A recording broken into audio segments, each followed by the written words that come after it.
बहुत स्वागत है जी सारिਆਂ ਦਾ। मैं हाँ सुरिंदर डल्ला ਤੇ ਸਾਡਾ ਬਹੁਤ ਹੀ ਖਾਸ ਪ੍ਰੋਗਰਾਮ ਖਬਰ ਪੜਤਾਲ। ਇਸ ਪ੍ਰੋਗਰਾਮ ਦੇ ਵਿੱਚ ਅਸੀਂ ਪੰਜਾਬ ਨਾਲ ਜੁੜੇ ਕਰੰਟ ਮਸਲਿਆਂ ਦੇ ਉੱਤੇ ਗੱਲ ਕਰਦੇ ਹਾਂ ਔਰ ਬਹੁਤ ਖਾਸ ਖਬਰਾਂ ਉਹਨਾਂ ਦਾ ਐਨਾਲਿਸਿਸ ਵੀ ਕਰਦੇ ਹਾਂ। ਸਾਡੇ ਨਾਲ ਬੜੇ ਸੀਨੀਅਰ ਪੱਤਰਕਾਰ ਮੌਜੂਦ ਰਹਿੰਦੇ ਨੇ ਔਰ ਅੱਜ ਸਾਡੇ ਨਾਲ ਮੌਜੂਦ ਨੇ ਪੰਜਾਬ ਦੇ ਮੰਨੇ ਪ੍ਰਮੰਨੇ ਪੱਤਰਕਾਰ ਸਰਦਾਰ ਜਗਤਾਰ ਸਿੰਘ ਜੀ। ਜਗਤਾਰ ਜੀ, ਸਭ ਤੋਂ ਪਹਿਲਾਂ ਬਹੁਤ ਬਹੁਤ ਸਵਾਗਤ ਹੈ ਜੀ ਤੁਹਾਡਾ। ਥੈਂਕ ਯੂ ਲੋਰਾਜ। Thank you sir.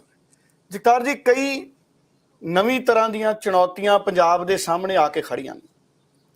ਸਰਕਾਰ ਦੇ ਰੂਪ ਦੇ ਵਿੱਚ ਵੀ ਸਰਕਾਰ ਅੱਗੇ ਬਹੁਤ ਵੱਡੀ ਚੁਣੌਤੀ ਹੈ, ਉਹਦੇ ਨਾਲ ਨਾਲ ਵਿਰੋਧੀ ਧਿਰਾਂ ਅੱਗੇ ਵੀ ਬਹੁਤ ਵੱਡੀ ਚੁਣੌਤੀ ਹੈ ਕਿ ਇੱਕ ਪਾਰਟੀ ਜਿਹਨੂੰ 92 ਸੀਟਾਂ ਪੰਜਾਬ ਦੇ ਲੋਕਾਂ ਨੇ ਦੇਤੀਆਂ, ਉਹਦਾ ਨੀਤੀਗਤ ਵਿਰੋਧ ਕਿਵੇਂ ਕੀਤਾ ਜਾਵੇ।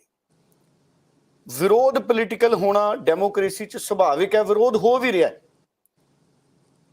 ਰਾਜਾ ਵੜਿੰਗ ਹੋਣੀ, ਪ੍ਰਤਾਪ ਸਿੰਘ ਬਾਜਵਾ ਹੋਣੀ ਪੰਜਾਬ ਦੇ ਗਵਰਨਰ ਨੂੰ ਹੁਣ ਮੰਗ ਪੱਤਰ ਵੀ ਦੇ ਕੇ ਆਏ ਨੇ ਕਿ ਜਿਹੜਾ ਦਿੱਲੀ ਦੇ ਨਾਲ ਸਮਝੌਤਾ ਹੋਇਆ ਉਹ ਕਨਸਟੀਟਿਊਸ਼ਨ ਦੇ ਮੁਤਾਬਕ ਗਲਤ ਹੈ। ਉਹ ਹਵਾਲੇ ਦੇ ਰਹੇ ਨੇ ਸੰਵਿਧਾਨ ਦੀਆਂ ਧਾਰਾਵਾਂ ਦੇ ਕਿ ਇਹ ਗਲਤ ਹੈ, ਇਹਨੂੰ ਰੱਦ ਕੀਤਾ ਜਾਵੇ। ਪੰਜਾਬ ਦੇ ਗਵਰਨਰ ਤੋਂ ਮੰਗ ਕੀਤੀ ਹੈ। ਨਵਜੋਤ ਸਿੰਘ ਸਿੱਧੂ ਹਾਰਨ ਤੋਂ ਬਾਅਦ ਸਰਗਰਮ ਨੇ। ਕਾਂਗਰਸ ਦੇ ਵਿੱਚ ਇੱਕ ਇੰਟਰਨਲ ਸਿਆਸੀ ਪੁਆੜਾ ਹੈ। ਕਾਂਗਰਸ ਨੂੰ ਇਹ ਲੱਗਦਾ ਕਿ ਨਵਜੋਤ ਸਿੰਘ ਸਿੱਧੂ ਪੈਰਲਲ ਆਪਣੇ ਆਪ ਨੂੰ ਤਕੜਾ ਕਰਨ ਦੀ ਅਗਵਾਈ ਦੇ ਵਿੱਚ ਨੇ। ਉੱਥੇ ਹਰੀਸ਼ ਚੌਧਰੀ ਚਿੱਠੀ ਲਿਖਦੇ ਨੇ ਵੀ ਸਿੱਧੂ ਤੇ ਅਨੁਸ਼ਾਸਨੀ ਕਾਰਵਾਈ ਕੀਤੀ ਜਾਵੇ।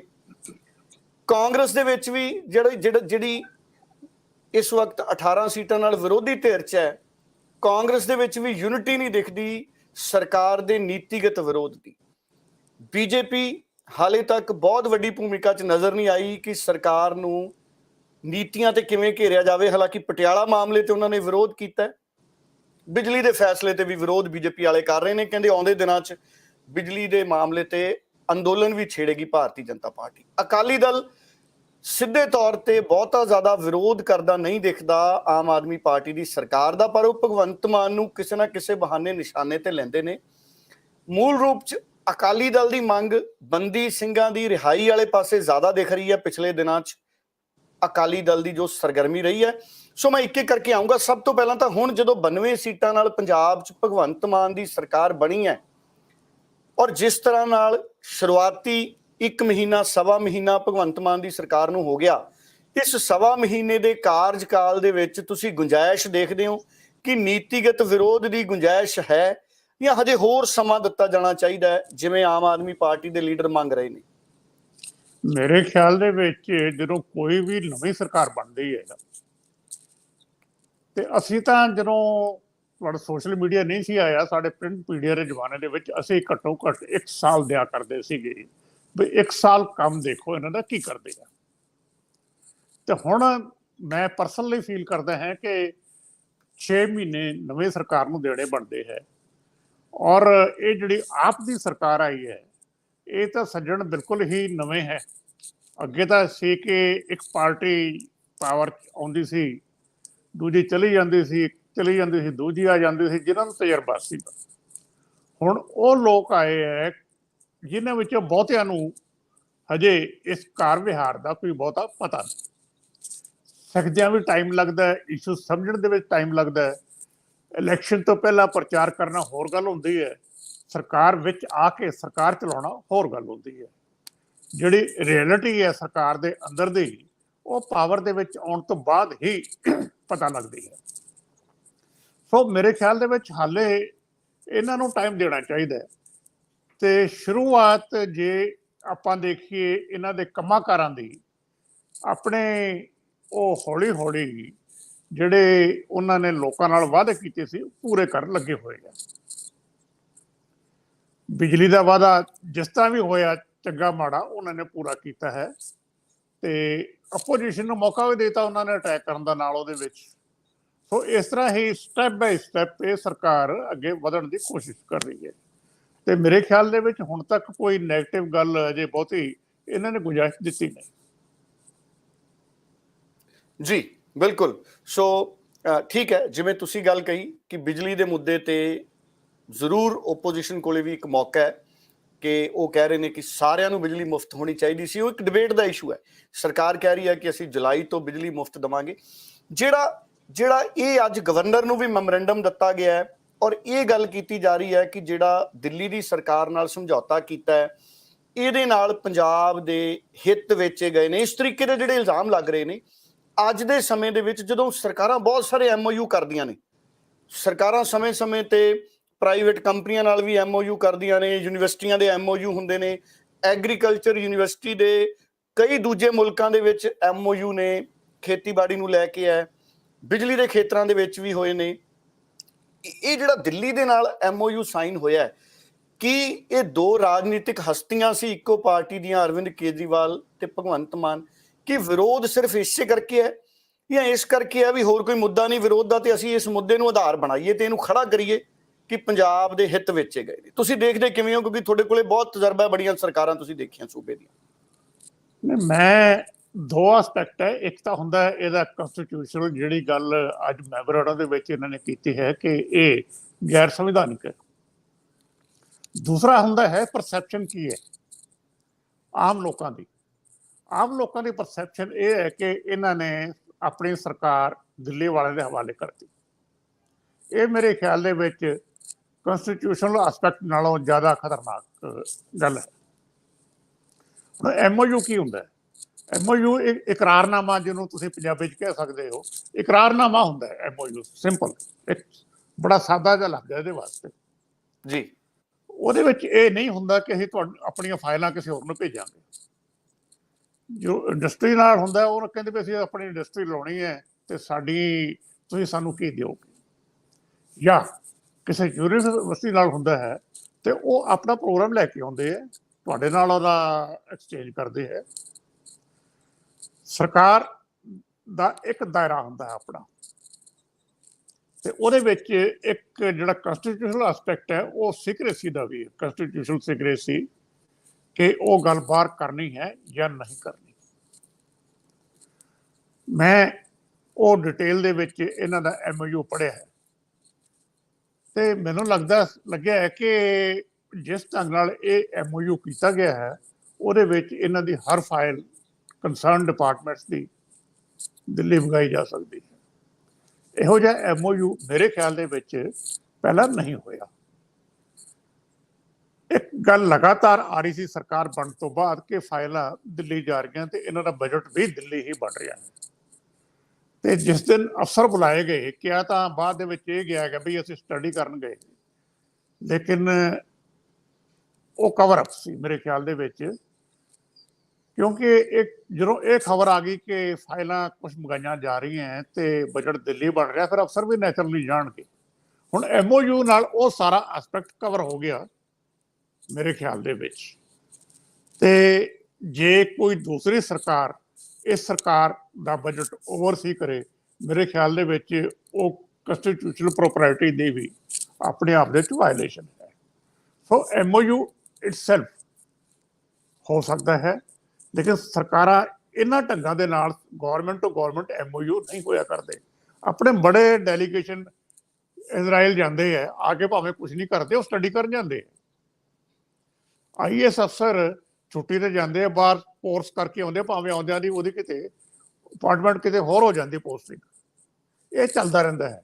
ਲੇਕਿਨ ਜਿਹੜਾ ਇਹਨਾਂ ਨੇ MOU ਇਹ ਕੀਤਾ ਹੈ ਦਿੱਲੀ ਗੌਰਮੈਂਟ ਦੇ ਨਾਲ, ਉਹਦੀ ਪਰਸੈਪਸ਼ਨ ਇਹ ਬਣੀ ਹੈ ਕਿ ਇਹਨਾਂ ਨੇ ਇਹ ਸਰਕਾਰ ਦਿੱਲੀ ਦੇ ਹਵਾਲੇ ਪਾਰਟਲੀ ਕਰ ਦਿੱਤੀ ਹੈ। ਬਿਲਕੁਲ, ਸੋ ਪਰਸੈਪਸ਼ਨ ਹੈ। ਪਰ ਮੈਨੂੰ ਇਹ ਲੱਗਦਾ ਹੈ ਕਿ ਜਿਵੇਂ ਗਵਰਨਰ ਕੋਲੇ ਮੈਮੋਰੈਂਡਮ ਗਏ, ਮੈਨੂੰ ਲੱਗਦਾ ਆਉਂਦੇ ਦਿਨਾਂ ਦੇ ਵਿੱਚ ਇਹਦੇ ਤੇ ਹੋਰ ਖੋਜਬੀਨ ਵੀ ਹੋਊਗੀ, ਇਹਦੇ ਤੇ ਰਿਸਰਚ ਵੀ ਹੋਊਗੀ।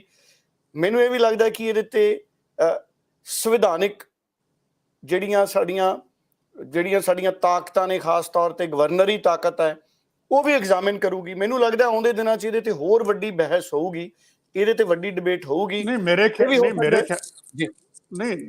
ਖਿਆਲ ਦੇ ਵਿੱਚ ਗਵਰਨਰ ਨੂੰ ਬਹੁਤ ਹੀ ਇੰਪੋਰਟੈਂਸ ਨਹੀਂ ਦੇਣੀ ਚਾਹੀਦੀ, ਕਿਉਂਕਿ ਮੈਂ ਪਰਸਨਲੀ ਇਹ ਜਿਹੜਾ ਆਫਿਸ ਹੈ ਮੈਂ ਇਹਦੇ ਅਗੇਂਸਟ ਹੈ। ਇਹ ਐਂਟੀ ਡੈਮੋਕ੍ਰੈਟਿਕ ਆਫਿਸ ਹੈ ਤੇ ਫੈਡਰਲਿਜ਼ਮ ਦੀ ਵਾਇਲੇਸ਼ਨ ਹੈ ਜੀ। ਸੋ ਇੱਕ ਫਿਗਰ ਹੈਡ ਜਿਹੜਾ ਫਿਗਰ ਹੈਡ ਆਫਿਸ ਹੈ, ਤੁਸੀਂ ਉਹਨੂੰ ਇੰਨਾ ਐਮਪਾਵਰ ਕਰ ਰਹੇ ਹੋ ਖੁਦ ਹੀ ਕਿ ਤੁਹਾਡੀ ਸਰਕਾਰ ਟੇਕ ਓਵਰ ਕਰ ਲੇ। ਗਵਰਨਰ ਤਾਂ ਪੰਜਾਬ ਦਾ ਪਹਿਲਾਂ ਹੀ ਟੇਕ ਓਵਰ ਕਰ ਰਿਹਾ। ਆਪਾਂ ਦੇਖ ਚੁੱਕੇ ਹਾਂ ਬਾਰਡਰ ਦੇ ਏਰੀਏ ਦੇ ਵਿੱਚ ਗਵਰਨਰ ਸਾਹਿਬ ਪਹਿਲੀ ਵਾਰ ਜਾ ਕੇ ਮੀਟਿੰਗਾਂ ਕਰਕੇ ਆਏ, ਪਹਿਲਾਂ ਕਦੇ ਨਹੀਂ ਸੀ ਹੁੰਦਾ। ਐਕਸੈਪਟ ਜੀ ਗਵਰਨਰ ਰੂਲ ਦੀ ਵੱਖਰੀ ਗੱਲ ਹੈ, ਪੰਜਾਬ ਜੀ 5.5 ਸਾਲ ਗਵਰਨਰ ਰੂਲ ਦੇ ਥੱਲੇ ਰਿਹਾ ਹੈ, ਲੇਕਿਨ ਜਿਹੜੀ ਗਵਰਨਰ ਦੀ ਇਸ ਢੰਗ ਦੀ ਪਾਵਰ ਹੈ, ਜਿਸ ਢੰਗ ਨਾਲ ਇਹ ਗਵਰਨਰ ਦੀ ਇੰਟਰਫੀਅਰੈਂਸ ਮੰਗ ਰਹੇ ਹੈ, ਮੇਰੇ ਖਿਆਲ ਦੇ ਵਿੱਚ ਇਹ ਕੋਈ ਬਹੁਤ ਹੀ ਵਧੀਆ ਗੱਲ ਨਵੀਂ ਨਹੀਂ ਤਰ੍ਹਾਂ ਪੰਜਾਬ ਦਾ ਦੇ ਵਿੱਚ। ਇੱਕ ਨਵੀਂ ਤਰ੍ਹਾਂ ਦੀ ਬਹਿਸ ਖੜੀ ਹੋ ਸਕਦੀ ਹੈ। ਮੈਨੂੰ ਲੱਗਦਾ ਵਿਧਾਨ ਸਭਾ ਦੇ ਵਿੱਚ ਇਹ ਮਸਲਾ ਜ਼ਰੂਰ ਵਿਰੋਧੀ ਪਾਰਟੀਆਂ ਜਦੋਂ ਵੀ ਸੈਸ਼ਨ ਆਉਂਦਾ ਹੈ ਇਹ ਟੇਕ ਅਪ ਕਰਨਗੀਆਂ। ਵਿਧਾਨ ਸਭਾ ਤਾਂ ਉਹ ਪਲੇਸ ਹੈ ਜਿੱਥੇ ਸਰਕਾਰਾਂ ਇਹਦੇ ਤੇ ਮੰਗ ਸਕਦੀਆਂ ਨੇ ਜਵਾਬ, ਵਿਰੋਧੀ ਧਿਰਾਂ ਸਰਕਾਰਾਂ ਤੋਂ ਜਵਾਬ ਮੰਗ ਸਕਦੀਆਂ ਨੇ। ਬਹੁਤ ਇੰਪੋਰਟੈਂਟ ਤੁਸੀਂ ਆਪਣਾ ਪੱਖ ਰੱਖਿਆ। ਮੈਂ ਅੱਗੇ ਵਧੂੰਗਾ, ਕਈ ਹੋਰ ਮਸਲੇ ਨੇ, ਮੈਂ ਸ਼ੁੱਧ ਸਿਆਸੀ ਮਸਲਿਆਂ ਵਾਲੇ ਪਾਸੇ ਵੀ ਜਾਣਾ। ਪੰਜਾਬ ਦੇ ਵਿੱਚ ਵਿਰੋਧੀ ਧਿਰ ਦੀ ਭੂਮਿਕਾ ਨੂੰ ਅੱਜ ਦੇ ਸਮੇਂ 'ਚ ਤੁਸੀਂ ਕਿਵੇਂ ਵੇਖ ਰਹੇ ਹੋ? ਵਿਰੋਧੀ ਧਿਰ ਕੀ ਹੁਣੇ ਤੋਂ ਉਸਾਰੂ ਰੂਪ 'ਚ ਆ ਗਿਆ ਸਰਕਾਰ ਨੂੰ ਮਾਰਗਦਰਸ਼ਨ ਕਰਨ ਦੇ ਤੌਰ ਤੇ, ਜਾਂ ਸਰਕਾਰ ਨੂੰ ਨੀਤੀਗਤ ਵਿਰੋਧ ਜਾਂ ਨੀਤੀਗਤ ਸੋਧ ਕਰਾਉਣ ਵਾਲੇ ਪਾਸੇ ਵਿਰੋਧੀ ਧਿਰ ਇਕੱਠਾ ਹੁੰਦਾ ਨਜ਼ਰ ਆਉਂਦਾ ਹੈ, ਜਾਂ ਵਿਰੋਧੀ ਧਿਰ ਸਿਰਫ ਇਸ ਕਰਕੇ ਵਿਰੋਧ ਕਰ ਰਿਹਾ ਕਿ ਸਾਡੀ ਹੋਂਦ ਬਣੀ ਰਵੇ? ਦੇਖੋ, ਹੈਲਦੀ ਡੈਮੋਕ੍ਰੇਸੀ ਦੇ ਵਿੱਚ ਡਾਇਸੈਂਟ ਤੇ ਆਪੋਜੀਸ਼ਨ ਇਹ ਬਹੁਤ ਪੋਜ਼ਿਟਿਵ ਸਾਈਨ ਹੁੰਦੇ ਹੈ। ਜਿੰਨੀ ਤਕੜੀ ਸਰਕਾਰ ਹੋਵੇ, ਮੇਰੇ ਖਿਆਲ ਦੇ ਵਿੱਚ ਉਨੀ ਹੀ ਤਕੜੀ ਉਹਦੀ ਜੇ ਆਪੋਜੀਸ਼ਨ ਨਾ ਹੋਵੇ ਤੇ ਸਰਕਾਰ ਆਸੇ-ਪਾਸੇ ਜਾ ਸਕਦੀ ਹੈ। ਆਪਾਂ ਦੇਖ ਹੀ ਰਹੇ ਹਾਂ, ਆਪਣਾ ਤਜਰਬਾ ਹੈ ਇਸ ਗੱਲ ਦੇ ਉੱਤੇ ਆ ਕੇ। ਸੋ ਸਰਕਾਰ ਨੂੰ ਆਪਣੀਆਂ ਲੀਹਾਂ ਤੇ ਰੱਖਣ ਵਾਸਤੇ ਆਪੋਜੀਸ਼ਨ ਦਾ ਰੋਲ ਬਹੁਤ ਜ਼ਰੂਰੀ ਹੈ, ਤੇ ਉਹਦੇ ਵਾਸਤੇ ਆਪੋਜੀਸ਼ਨ ਵੀ ਤਕੜੀ ਹੀ ਹੋਣੀ ਚਾਹੀਦੀ ਹੈ। ਹੁਣ ਲੈ ਦੇ ਕੇ ਆਪੋਜੀਸ਼ਨ ਤਾਂ ਪੰਜਾਬ 'ਚ, ਜੀ ਆਪਾਂ ਸਿਰਫ ਅਸੈਂਬਲੀ 'ਚ ਲਈਏ, ਦੇਖੋ ਦੋ ਰੋਲ ਹੁੰਦੇ ਆ। ਇੱਕ ਤਾਂ ਆਪੋਜੀਸ਼ਨ ਸਟੇਟ ਦੇ ਵਿੱਚ ਪੋਲੀਟੀਕਲ ਡੋਮੇਨ ਦੇ ਵਿੱਚ, ਇੱਕ ਹੁੰਦਾ ਹੈ ਲੈਜਿਸਲੇਚਰ ਦੇ ਵਿੱਚ। ਲੈਜਿਸਲੇਚਰ ਦੇ ਵਿੱਚ ਆਪੋਜੀਸ਼ਨ ਸਿਰਫ ਕਾਂਗਰਸ ਰਹਿ ਗਈ ਇਫੈਕਟਿਵ। ਅਕਾਲੀ ਦਲ ਦੇ ਤਾਂ 3 ਅਕਾਲੀ ਦਲ ਦੇ ਆ, 2 ਬੀਜੇਪੀ ਦੇ ਆ, ਉਹ ਵੀ ਵਰਚੁਅਲੀ ਨਾ ਹੋਏ ਵਰਗੇ ਆ। ਅਕਾਲੀ ਦਲ ਦੇ ਇੱਕ ਮੈਂਬਰ ਨੇ ਤਾਂ ਸਹੁੰ ਹੀ ਕੱਲ ਚੱਕੀ ਹੈ 3 ਦੇ ਵਿੱਚੋਂ ਜੀ। ਸੋ ਇੱਥੋਂ ਉਹਨਾਂ ਦੀ ਸੀਰੀਅਸਨੈਸ ਦਾ ਵੀ ਪਤਾ ਲੱਗਦਾ ਹੈ। ਜਿਸ ਮੈਂਬਰ ਨੇ ਸਹੁੰ ਹੀ ਨਹੀਂ ਚੱਕੀ ਇਹਨਾਂ ਦੇ, ਉਹਨਾਂ ਦਾ ਕਿੰਨਾ ਕੁ ਇੰਟਰਸਟ ਹੋਏਗਾ। ਸੋ ਲੈ ਦੇ ਕੇ ਸੌਰੀ, ਇਹ ਜ਼ਿੰਮੇਵਾਰੀ ਕਾਂਗਰਸ ਦੇ ਸਿਰ ਹੈ, ਤੇ ਉਹਨਾਂ ਨੂੰ ਇਹ ਜ਼ਿੰਮੇਵਾਰੀ ਹਾਊਸ ਦੇ ਅੰਦਰ ਵੀ ਤੇ ਹਾਊਸ ਦੇ ਬਾਹਰ ਵੀ ਪੂਰੀ ਇਫੈਕਟਿਵਲੀ ਨਿਭਾਉਣੀ ਚਾਹੀਦੀ ਹੈ। ਜਿੱਥੋਂ ਤੱਕ ਬੀਜੇਪੀ ਦਾ ਤਲਕ ਹੈ, ਬੀਜੇਪੀ ਦੀ ਜਿਹੜੀ ਭੂਮਿਕਾ ਹੈ ਪੰਜਾਬ ਦੇ ਵਿੱਚ ਕੋਈ ਬਹੁਤੀ ਇਫੈਕਟਿਵ ਕਦੇ ਵੀ ਨਹੀਂ ਰਹੀ। ਇਹ ਤਾਂ ਜਦੋਂ ਕਿਸੇ ਜ਼ਮਾਨੇ 'ਚ ਅਕਾਲੀ ਮੋਰਚੇ ਲੱਗਿਆ ਕਰਦੇ ਸੀਗੇ ਤੇ ਇਹਨਾਂ ਦੀ ਉਦੋਂ ਨੈਗੇਟਿਵ ਰੋਲ ਬਹੁਤਾ ਸਾਹਮਣੇ ਨਜ਼ਰ ਆਇਆ ਕਰਦਾ ਸੀ, ਹੋਰ ਤਾਂ ਇਸ ਤੋਂ ਬਾਅਦ ਤਾਂ ਕੁਝ ਵੀ ਨਹੀਂ ਸੀਗਾ।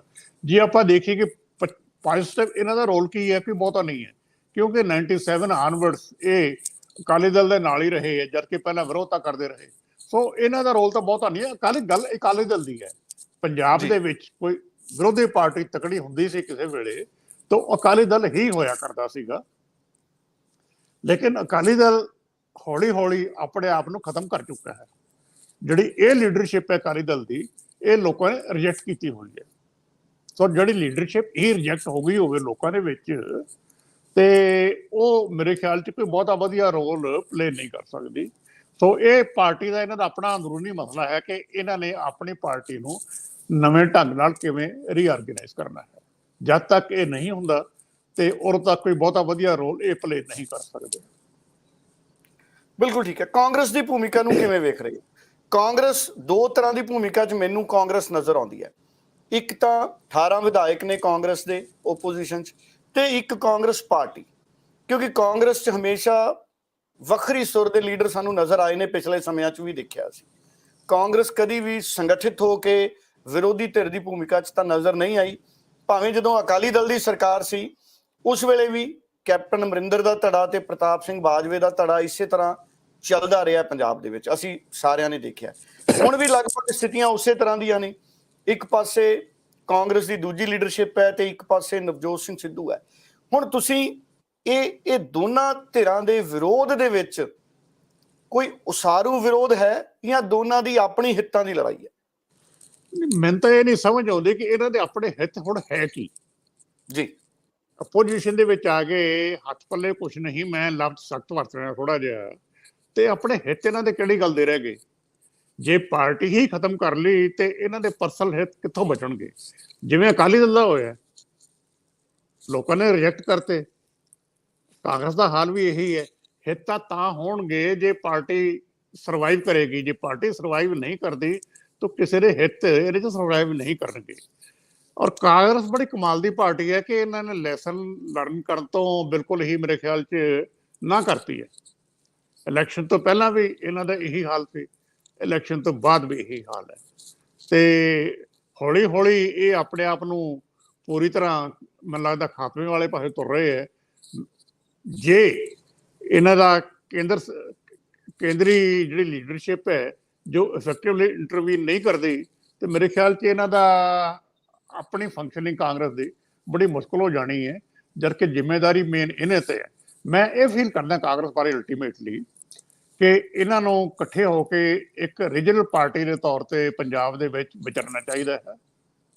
ਕੈਪਟਨ ਅਮਰਿੰਦਰ ਸਿੰਘ ਨੇ ਆਪਣੇ ਆਪ ਨੂੰ ਕਿਸੇ ਵੇਲੇ ਇੱਕ ਰੀਜਨਲ ਲੀਡਰ ਦੇ ਤੌਰ ਤੇ ਐਸਟੈਬਲਿਸ਼ ਕੀਤਾ ਸੀ। ਪੰਜਾਬ ਨੂੰ ਇਸ ਵੇਲੇ ਇੱਕ ਬਹੁਤ ਵੱਡੀ ਲੋੜ ਹੈ। ਉਹ ਸਪੇਸ ਖਾਲੀ ਪਈ ਆ ਪੰਜਾਬ ਦੇ ਵਿੱਚ। ਉਹ ਸਪੇਸ ਕਿਸੇ ਵੇਲੇ ਅਕਾਲੀ ਦਲ ਕੋਲ ਹੁੰਦੀ ਸੀ। ਉਹ ਸਪੇਸ ਜੇ ਕਾਂਗਰਸ ਲੈ ਲਵੇ ਤੇ ਆਪਣੇ ਆਪ ਨੂੰ ਇਹ ਅੱਗੇ ਤੋੜ ਸਕਦੇ ਹੈ। ਉਹਦੇ ਵਾਸਤੇ ਇਹਨਾਂ ਦਾ ਇਕੱਠੇ ਹੋ ਕੇ ਤੁਰਨਾ ਬਹੁਤ ਜ਼ਰੂਰੀ ਹੈ। ਨਹੀਂ ਤਾਂ ਹਿੱਤ ਤਾਂ ਜਿਵੇਂ ਮੈਂ ਪਹਿਲਾਂ ਕਿਹਾ, ਹਿੱਤ ਕੀ ਕਰਨਗੇ ਜੇ ਪਾਰਟੀ ਇਕੱਠੀ ਹੀ ਨਹੀਂ ਹੈ। ਬਿਲਕੁਲ ਠੀਕ ਹੈ। ਸੋ ਇੱਕ ਬਹੁਤ ਵੱਡੀ ਗੱਲ ਜਗਤਾਰ ਜੀ ਤੁਸੀਂ ਕਹੀ ਹੈ ਕਿ ਮੌਕਾ ਹੈ ਕਿ ਇੱਕ ਮਜ਼ਬੂਤ ਖੇਤਰੀ ਧਿਰ ਕਾਂਗਰਸ ਬਣ ਸਕਦੀ ਸੀ। ਸੋ ਖੇਤਰਵਾਦ ਦੀ ਜਿਹੜੀ ਸਿਆਸਤ ਹੈ ਅੱਜ ਦੇ ਸਮੇਂ 'ਚ ਉਹਦੀ ਅਣਹੋਂਦ ਵੀ ਮਹਿਸੂਸ ਹੋ ਰਹੀ ਹੈ।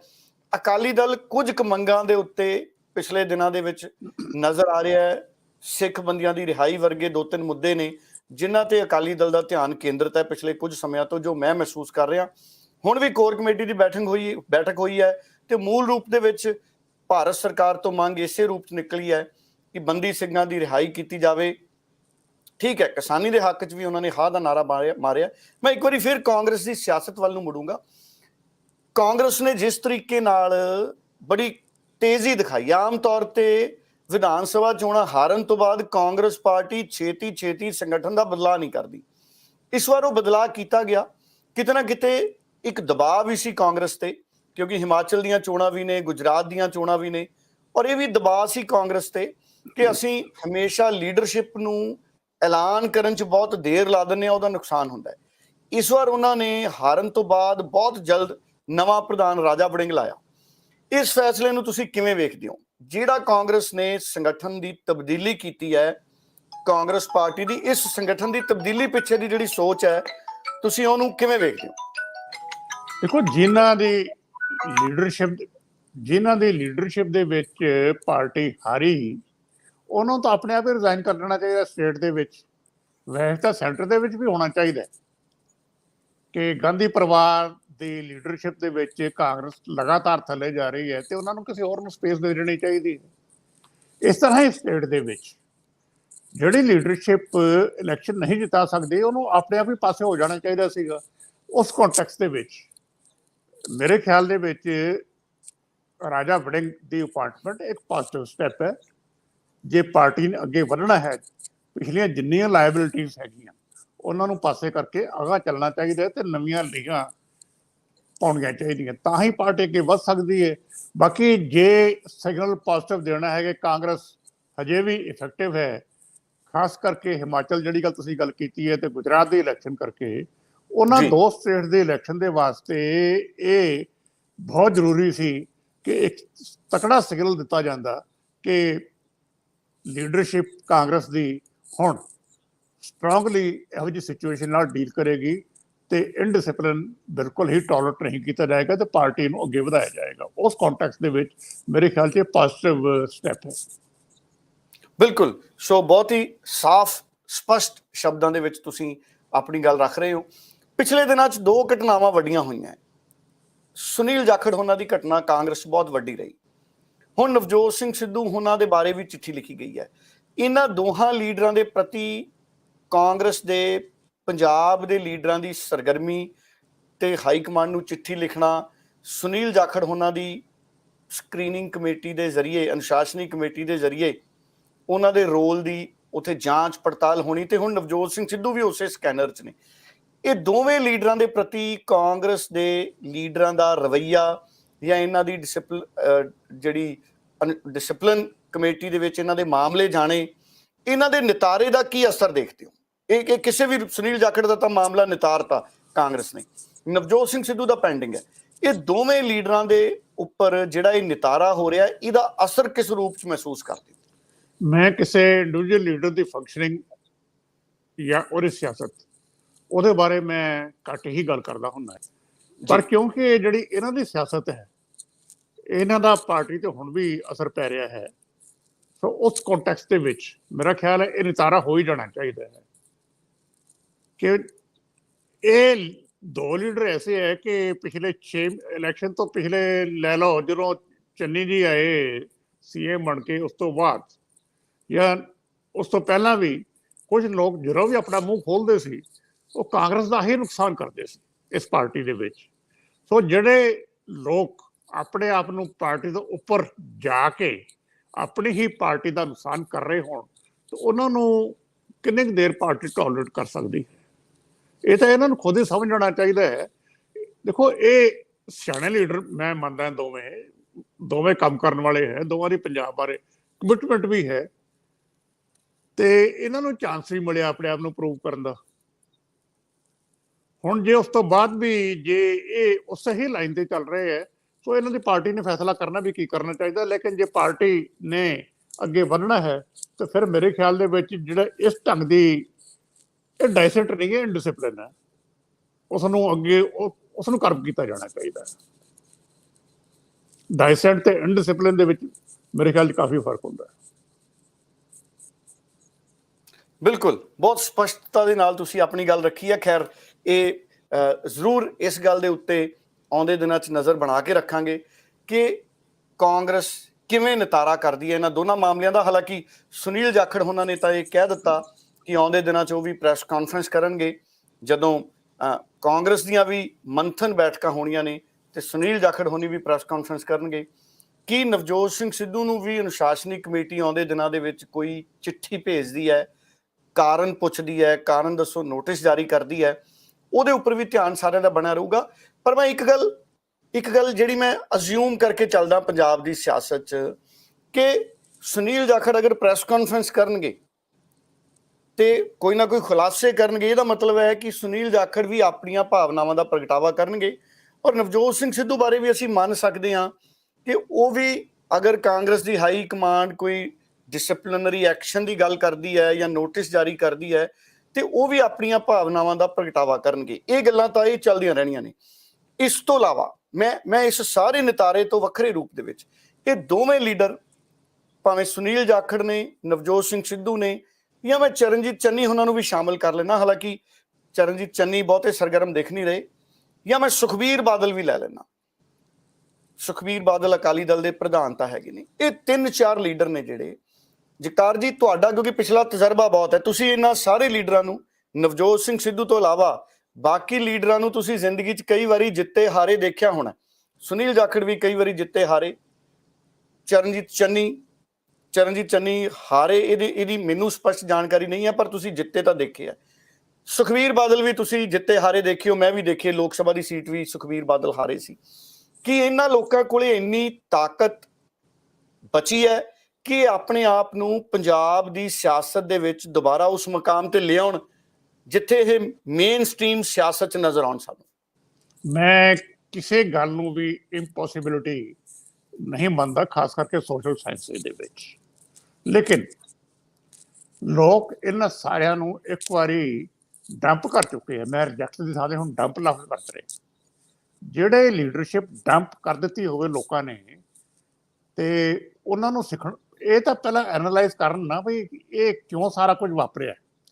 ਜਦੋਂ ਐਨਾਲਾਈਜ਼ ਕਰਨਗੇ ਤੇ ਕਾਰਨ ਸਾਹਮਣੇ ਆਉਣਗੇ, ਤੇ ਜਦੋਂ ਉਹ ਤੇ ਜੇ ਅਮਲ ਕਰ ਸਕੇ ਤਾਂ ਹੀ ਰਿਵਾਈਵ ਹੋ ਸਕਦੇ ਹੈ। 2 ਦਿਨ ਪਹਿਲਾਂ ਇੰਡੀਅਨ ਐਕਸਪ੍ਰੈਸ ਦੇ ਵਿੱਚ ਇੱਕ ਡਿਟੇਲਡ ਖਬਰ ਛਪੀ ਸੀ, ਜਿਹੜੀ ਅਕਾਲੀ ਦਲ ਨੇ ਇੱਕ ਡਿਸਪਲਿਨਰੀ ਆਪਣੀ ਕਮੇਟੀ ਬਣਾਈ ਹੈ, ਇਹ ਲੱਭਣ ਵਾਸਤੇ ਵੀ ਅਸੀਂ ਕਿਹੜੇ ਕਾਰਨਾਂ ਕਰਕੇ ਹਾਰੇ, ਉਹਦੀ ਰਿਪੋਰਟ ਹੈ। ਉਹ ਪਹਿਲੀ ਹੀ ਕਹਿੰਦੇ ਵੀ ਜਿਹੜੀ ਸਭ ਤੋਂ ਟਾਪ ਤੇ ਗੱਲ ਆ ਰਹੀ ਹੈ ਉਹ ਆ ਰਹੀ ਹੈ ਵੀ ਲੀਡਰਸ਼ਿਪ ਚੇਂਜ ਕਰੋ। ਹੁਣ ਜੇ ਪਾਰਟੀ ਦਾ ਕਾਡਰ ਹੀ ਗੱਲ ਕਰ ਰਿਹਾ ਹੈ ਤੇ ਉਹਦੇ ਜੋ ਕਾਰਨ ਵੀ ਦੱਸੇ ਹੋਏ ਤੇ ਕਾਰਨ ਬਹੁਤ ਇੰਟਰਸਟਿੰਗ ਉਹਦੇ ਵਿੱਚ ਨਜ਼ਰ ਆ ਰਿਹਾ। ਮੈਂ ਉਹਨਾਂ ਦੇ ਵਿੱਚ ਨਹੀਂ ਜਾਣਾ ਚਾਹੁੰਦਾ। ਤੁਸੀਂ ਸਵਾਲ ਪੁੱਛਿਆ ਕਿ ਇਹਨਾਂ ਲੀਡਰਾਂ ਦਾ ਫਿਊਚਰ ਕੀ ਹੈ ਇਹਨੇ ਨਕਸ਼ਲ, ਤੇ ਮੇਰੇ ਕੋਲ ਮੈਂ ਬੜਾ ਸਪਸ਼ਟਤਾ ਨਾਲ ਇਹ ਗੱਲ ਕਹਿਣਾ ਹੁੰਦਾ ਕਿ ਜਿਹੜੇ ਲੋਕ ਇੱਕ ਵਾਰੀ ਲੋਕਾਂ ਨੇ ਰਿਜੈਕਟ ਕਰਤੇ, ਉਹ ਪਹਿਲਾਂ ਇੰਟਰਸਪੈਕਸ਼ਨ ਕਰਨ ਵੀ ਅਸੀਂ ਕਿਉਂ ਹਾਰੇ, ਕਿਉਂ ਕੀ ਗਲਤੀਆਂ ਕੀਤੀਆਂ, ਲੋਕਾਂ ਨੇ ਸਾਨੂੰ ਰਿਜੈਕਟ ਕਿਉਂ ਕੀਤਾ, ਤੇ ਕੀ ਅਸੀਂ ਉਹ ਗਲਤੀਆਂ ਸੁਧਾਰ ਸਕਦੇ ਹਾਂ। ਸਿਰਫ ਆਪ ਸੁਧਾਰਨ ਦੀ ਗੱਲ ਨਹੀਂ, ਲੋਕਾਂ ਦੇ ਵਿੱਚ ਇਹ ਸਿਗਨਲ ਜਾਵੇ ਕਿ ਇਹ ਸੁਧਰ ਗਏ। ਜੇ ਲੋਕਾਂ ਦੇ ਵਿੱਚ ਸਿਗਨਲ ਨਹੀਂ ਜਾਂਦਾ ਕਿ ਸੁਧਰੇ ਹੋਏ ਹੈ ਤੇ ਫਿਰ ਇਹਨਾਂ ਦੀ ਰਿਵਾਈਵਲ ਬੜੀ ਮੁਸ਼ਕਲ ਹੈ। ਔਰ ਇਹ ਬਾਡੀ ਲੈਂਗੁਏਜ ਹੀ ਦੱਸ ਦਿੰਦੀ ਹੈ ਕਿ ਸੁਧਰੇ ਹੈ ਕਿ ਨਹੀਂ। ਬਹੁਤੀ ਦੂਰ ਦੇਖਣ ਦੀ ਲੋੜ ਹੀ ਨਹੀਂ ਹੁੰਦੀ। ਇੰਟਰਸਟ ਇਹਨਾਂ ਲੋਕਾਂ ਦੇ ਕੀ ਹੈ ਤੇ ਕੀ ਉਹ ਆਪਣੇ ਇੰਟਰਸਟ ਦੇ ਨਾਲ ਕੰਪਰੋਮਾਈਜ਼ ਕਰ ਸਕਦੇ ਹੈ ਤੇ ਲੋਕਾਂ ਦੇ ਹਿੱਤ ਦੀ ਗੱਲ ਕਰ ਸਕਦੇ ਹੈ। ਇੱਥੇ ਇਹ ਨਿਤਾਰਾ ਹੋਏਗਾ। ਲੇਕਿਨ ਉਸ ਤੋਂ ਪਹਿਲਾਂ ਇਹਨਾਂ ਸਾਰਿਆਂ ਵਾਸਤੇ ਆਪਣੀ ਇੰਟਰੋਸਪੈਕਸ਼ਨ ਬਹੁਤ ਜ਼ਰੂਰੀ ਹੈ। ਬਿਲਕੁਲ ਠੀਕ ਹੈ ਜੀ। ਆਤਮ ਮੰਥਨ ਪੰਜਾਬੀ 'ਚ ਅੱਜ ਕੱਲ੍ਹ ਇਹ ਸ਼ਬਦ ਹਿੰਦੀ ਵਾਲੇ ਨੂੰ ਵਰਤ ਲੈਂਦੇ ਨੇ ਲੋਕ ਕਿ ਆਪਣੀ ਪੜਤਾਲ ਵੀ ਕਰਨੀ ਜ਼ਰੂਰ, ਸਵੈ ਪੜਤਾਲ ਜਿਹਨੂੰ ਕਹਿ ਦਿੰਦੇ ਨੇ, ਬੜੀ ਜ਼ਰੂਰੀ ਹੈ। ਸੈਲਫ ਐਨਾਲਿਸਿਸ ਵੀ ਕਹਿ ਦਿੰਦੇ ਨੇ ਅੰਗਰੇਜ਼ੀ 'ਚ, ਕਿ ਅਸੀਂ ਆਪ ਪਤਾ ਕਰੀਏ ਵੀ ਅਸੀਂ ਕਿੰਨਾ ਕਾਰਨਾਂ ਕਰਕੇ ਹਾਰੇ, ਲੋਕ ਸਾਡੇ ਤੋਂ ਕਿਹੜੀਆਂ ਗੱਲਾਂ ਤੋਂ ਉਮੀਦ ਕਰਦੇ ਸੀ ਤੇ ਅਸੀਂ ਪੂਰੇ ਨਹੀਂ ਉਤਰੇ। ਸੋ ਬਹੁਤ ਸਾਰੀਆਂ ਗੱਲਾਂ ਨੇ। ਤੁਹਾਡੇ ਜਵਾਬ ਦੇ ਵਿੱਚ ਬਹੁਤ ਸਾਰੇ ਸੁਨੇਹੇ ਨੇ ਜਿਹੜੇ ਉਹ ਚਾਰੇ ਪਾਸੇ ਮੈਨੂੰ ਲੱਗਦਾ ਲੋਕਾਂ 'ਚ ਚਲੇ ਗਏ। ਸੋ ਬਹੁਤ ਹੀ ਖਾਸ ਢੰਗ ਦੇ ਨਾਲ ਤੁਸੀਂ ਆਪਣੀ ਸਾਰੀ ਗੱਲ ਨੂੰ ਰੱਖਿਆ ਜਗਤਾਰ ਜੀ। ਬਹੁਤ ਸੰਤੁਸ਼ਟੀ ਦੇ ਨਾਲ ਤੁਹਾਡਾ ਧੰਨਵਾਦ ਕਰਨਾ ਚਾਹੂੰਗਾ। ਕਈ ਮੇਰੇ ਜ਼ਿਹਨ 'ਚ ਸਵਾਲ ਸੀ ਜਿਨ੍ਹਾਂ ਦਾ ਬੜਾ ਸਟੀਕ ਸਪਸ਼ਟ ਜਵਾਬ ਤੁਸੀਂ ਦਿੱਤਾ, ਔਰ ਬਹੁਤ ਖੂਬਸੂਰਤ ਐਨਾਲਿਸਿਸ ਤੁਸੀਂ ਹਰ ਪੁਆਇੰਟ ਦਾ ਕੀਤਾ। ਬਹੁਤ ਬਹੁਤ ਧੰਨਵਾਦ ਸਮਾਂ ਕੱਢਣ ਲਈ ਜਗਤਾਰ ਜੀ। ਬਹੁਤ ਬਹੁਤ ਧੰਨਵਾਦ। ਥੈਂਕ ਯੂ ਜੀ।